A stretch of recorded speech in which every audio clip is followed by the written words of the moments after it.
Jamen det jeg er i gang med, det er jo at afdække de farvelag, som indtil nu har gemt de dekorationslag, som er fra bygningens opførelsestidspunkt. Og det lag, jeg er nede ved nu, eller det lag, jeg afdækker nu, det er faktisk ikke engang det ældste lag.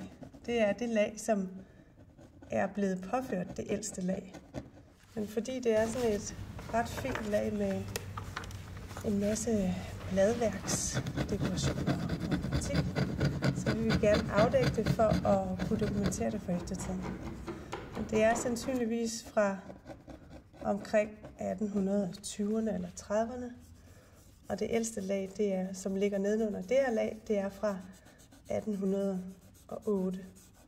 Så det her lag, jeg står med nu, som jo er rigtig fint, det skal rent faktisk fjernes lige så snart, at det er blevet fotograferet.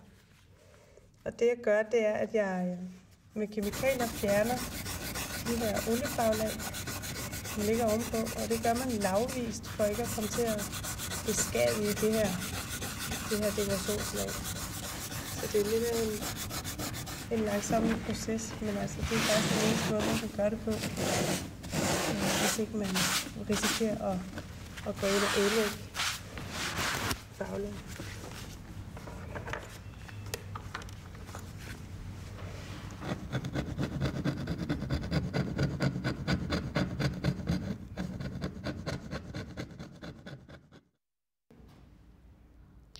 Det, den farvearkæologiske undersøgelse har afsløret i den her sammenhæng, det er, at der på de her dørstykker oprindeligt har været nogle meget sådan lette empire-dekorationer, som man ser afdækket til højre i billedet. Og selve trekantsgavlen har også været holdt i grå kulør, og slet ikke med forgyldninger og alt det der, man ser i dag, men udelukkende i forskellige grå nuancer, og så stafferet med nogle grønlige farver, som går igen i den dekoration, som man ser til højre. Og samtidig med det har stået der i de her kølige og grønlige kulører, så har ovennisserne været dekoreret med nogle mere rødlige dekorationer. Ranker, som flankerer nichen, og øverst med en løbende hund og en anden dekoration i den der pastiljeformede eller rompeformede ting. Hvis man så ser på den her lavvis farvedækning, så er der i alt 8 farvelag på indfatningen, og det er i grunden ikke så mange lag, når man tænker over, at huset er 200 år gammelt. Men det her farvelag, det er så det ældste lag. Efterfølgende kommer så et andet gråt lag, som er lidt mørkere, og så går man faktisk allerede ved det tredje lag, og der er 8 i alt. Ved det tredje lag går man så over til at have noget lysere farveholdning, som sådan ender op i nogle faktisk helt hvide lag, sandsynligvis fra hen imod slutningen af 1800-årene og frem til i dag. Men altså oprindeligt omkring 1808, der har man altså haft en farveholdning, som var sådan meget grå og rosafarvet i kraft af de her dekorationer inde i havesagen.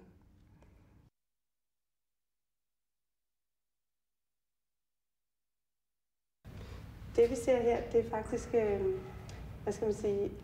resultatet af vores farvearkæologiske undersøgelse, fordi her har vi forsøgt at genskabe nogle af de farver, som vi har fundet, og som er rummets ældste farvelag. Den her røde farve, som er sådan en lys dogenkop, det var den farve, vi fandt på dørene, til eksempel. Og de andre grå farvelag her, det er lidt variationer over det er, eksempler på den grå farve, som vi vælger at rekonstruere panelerne med, når vi kommer så langt. Så vi har haft sådan et lille arbejdsbord her, hvor vi undervejs har forsøgt at rekonstruere de farver ud fra de historiske eller de traditionelle pigmenter, som man har brugt på det her tidspunkt, hvor at huset bliver bygget og hvor at rummet bliver indrettet. Og en anden ting, det er herovre, hvor vi har gået rundt i huset og indsamlet eksempler fra væggene her, mens at de lærreder, som var der, som var opsat alle steder i huset, da museet blev indrettet, altså da huset gik fra at være privat ejet til at blive museum, så har man altså dækket de her bemalede vægge til. Og nu ved renoveringen, så har man fjernet de her lærreder igen, og inde bagved, der ser vi så forskellige eksempler på farver, som rummene har været bemalet med. Det er jo ikke de oprindelige farver alle sammen her, men altså vi har indsamlet prøver på puds og fra noget tapet og lidt forskelligt, som jeg synes var interessant, så man for eftertiden kan gå nærmere i dybden med det. Men det er sjovt, fordi jeg nævnte, dørfarven var sådan en lys dodenkopfarve, det vil sige sådan en lidt lyserød, brunlig farve. Og den har vi faktisk kunne se mange steder i resten af huset.